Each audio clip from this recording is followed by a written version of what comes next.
இந்த இடத்தில் தான் கூற வேண்டும், இந்த இடத்தில் கூறக்கூடாது என்ற எந்த நிபந்தனையும் கிடையாது. இவ்வளவு நேரம் இத்தனை முறைதான் கூற வேண்டும் என்ற நிபந்தனையும் கிடையாது.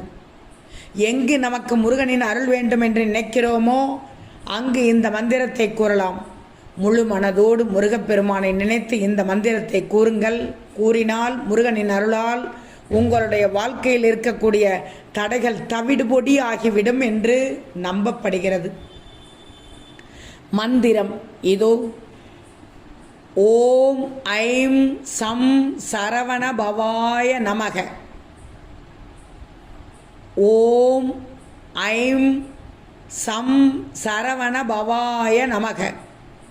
எளிமையான இந்த மந்திரத்தை உங்களுடைய மனதிற்குள் முருகப்பெருமானை நினைத்து கூறிக்கொண்டே இருக்கும்போது முருகனின் அருளால் எதை நினைத்து கூறுகிறீர்களோ அது நடக்கும் என்று நம்பப்படுகிறது.